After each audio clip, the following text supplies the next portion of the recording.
Cryptocurrency क्या है? Cryptocurrency एक विकेंद्रीकृत डिजिटल मुद्रा है जिसे किसी बैंक या सरकार पर निर्भर हुए बिना पीयर टू पीयर नेटवर्क पर काम करने के लिए डिजाइन किया गया है। शुरुआत कब हुई?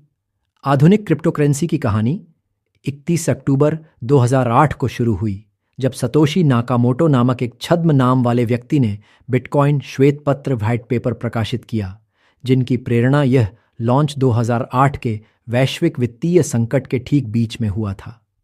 बिटकॉइन को केंद्रीय बैंकों की अस्थिरता और अत्यधिक धन मुद्रण मनी प्रिंटिंग की समस्याओं का मुकाबला करने के लिए बनाया गया था। आधारशिला द टेक्नोलॉजी क्रिप्टोकरेंसी ब्लॉकचेन नामक तकनीक पर चलती है। यह एक डिस्ट्रीब्यूटेड लेजर टेक्नोलॉजी डीएलटी है जहां हर लेन देन को डेटा के एक ब्लॉक के रूप में रिकॉर्ड किया जाता है। ये ब्लॉक एक दूसरे से क्रिप्टोग्राफिक हैश के माध्यम से जुड़े होते हैं, जिससे डेटा अपरिवर्तनीय, इम्यूटेबल और हैक प्रूफ हो जाता है। बिटकॉइन बनाम ऑल्ट कॉइन। बिटकॉइन बीटीसी इसे डिजिटल सोना माना जाता है। इसका मूल्य इसकी कमी, सीमित आपूर्ति और इसकी बेहतर सुरक्षा प्रणाली में निहित विश्वास से आता है। भाग 2, क्रिप्टोकरेंसी से अमीर बनने के 3 मुख्य रास्ते। क्रिप्टोकरेंसी में धन संचय करने के लिए जोखिम और प्रयास के विभिन्न स्तरों वाली 3 प्रमुख रणनीतियां हैं। 1. हार्डलिंग, दीर्घकालिक निवेश। ये सबसे सरल और सबसे कम जोखिम वाला दृष्टिकोण है। सिद्धांत: hold on for dear life. Hold का अर्थ है खरीदना और परिसंपत्ति को वर्षों तक सुरक्षित रूप से रखना। निवेशक का मानना है कि क्रिप्टो का मूल्य लंबी अवधि में काफी बढ़ जाएगा। सुरक्षा सर्वोपरि। सच्चे होल्डर्स अपनी परिसंपत्तियों को हैकिंग से बचाने के लिए कोल्ड वॉलेट्स ऑफलाइन भंडारण विकल्प का उपयोग करते हैं। फायदा: ये उन लोगों के लिए सबसे आसान है जो बार बार ट्रेडिंग नहीं करना चाहते और बाजार की अस्थिरता से दूर रहना चाहते हैं। 2. एक्टिव ट्रेडिंग और स्पेक्यूलेशन। Active trading. इस रणनीति में बाजार की अल्पकालिक गतिविधियों का लाभ उठाने के लिए क्रिप्टोकरेंसी को खरीदना और बेचना शामिल है। क्या करें? आप कॉइनकेक्स जैसे प्लेटफॉर्म पर स्पॉट या फ्यूचर्स ट्रेडिंग कर सकते हैं। जोखिम प्रबंधन। सफल ट्रेडिंग के लिए स्टॉप लॉस और टेक प्रॉफिट ऑर्डर सेव करना अनिवार्य है। ये उच्च प्रयास और उच्च जोखिम वाली रणनीति है। 3. पैसिव इनकम, स्टेकिंग और yield farming. Staking proof of stake PoS network जैसे एथीरियम में आप पुरस्कार अर्जित करने के लिए अपने सिक्के लॉक स्टेक कर सकते हैं। यह निष्क्रिय आय का एक स्रोत है जो हार्डलिंग से बेहतर हो सकता है क्योंकि यह समय के साथ आपके सिक्कों की संख्या को बढ़ाता है। यील्ड फार्मिंग यह एक उन्नत रणनीति है जहां उपयोगकर्ता उच्च रिटर्न ब्याज या टोकन के रूप में अर्जित करने के लिए अपनी क्रिप्टो परिसंपत्तियों को विकेंद्रीकृत वित्त डीफाई प्रोटोकॉल में उधार देते हैं या तरलता लिक्विडिटी प्रदान करते हैं।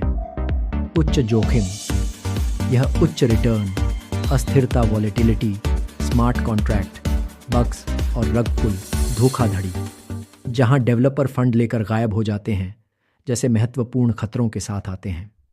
भारतीय निवेशक के लिए सबसे बड़ा जोखिम। क्रिप्टोकरेंसी में अमीर बनने की आपकी क्षमता को बाजार की अस्थिरता से कहीं ज्यादा भारत के सख्त कर नियमों द्वारा नियंत्रित किया जाता है। 1. 30% फ्लैट टैक्स और खर्चों पर कठोरती की रोक। भारत में क्रिप्टोकरेंसी को आभासी डिजिटल परिसंपत्ति वीडीए के रूप में वर्गीकृत किया गया है। 30% कर। वीडीए की बिक्री या विनिमय से होने वाले लाभ पर 30% की फ्लैट दर से कर लगाया जाता है, भले ही आपकी आय कितनी हो। कठोर नियम। लाभ की गणना करते समय आप केवल अधिग्रहण की लागत, कॉस्ट ऑफ एक्विजिशन को ही घटा सकते हैं। 22. अब ट्रेडिंग शुल्क, ट्रेडिंग फीस, गैस शुल्क, गैस चार्जेस या अन्य परिचालन लागतों को लाभ से घटा नहीं सकते हैं। 2. नुकसान का समायोजन, सेट ऑफ निषिद्ध। यह नियम सक्रिय व्यापारियों के लिए सबसे बड़ा विनाशकारी कारक है। आयकर अधिनियम की धारा 115 BBH के तहत एक वीडीए से हुए नुकसान को दूसरे वीडीए से हुए लाभ के विरुद्ध समायोजित नहीं किया जा सकता है। परिणाम: यदि आप एक ही वर्ष में बिटकॉइन पर लाभ कमाते हैं लेकिन एथेरियम पर नुकसान उठाते हैं, तो भी आपको बिटकॉइन के पूरे लाभ पर 30% टू नुकसान का समायोजन सेट ऑफ निश्चित। यह नियम सक्रिय व्यापारियों के लिए सबसे बड़ा विनाशकारी कारक है।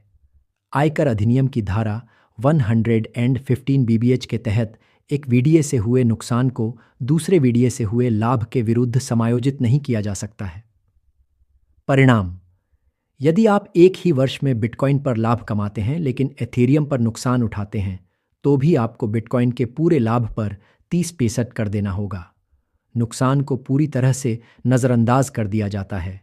यह नियम उच्च आवृत्ति हाई फ्रीक्वेंसी ट्रेडिंग को संरचनात्मक रूप से लाभहीन बना देता है। कर देना होगा। नुकसान को पूरी तरह से नज़रअंदाज कर दिया जाता है। यह नियम उच्च आवृत्ति हाई फ्रीक्वेंसी ट्रेडिंग को संरचनात्मक रूप से लाभहीन बना देता है। 1% टीडीएस का प्रभाव वीडीए लेन देन पर 1% स्रोत पर कर कटौती टीडीएस लागू होती है। यह 1% टीडीएस हर ट्रेड पर काटा जाता है, भले ही आप लाभ में हों या नहीं। यह सक्रिय व्यापारियों के लिए तरलता, लिक्विडिटी और नकदी प्रवाह कैश फ्लो को गंभीर रूप से कम करता है।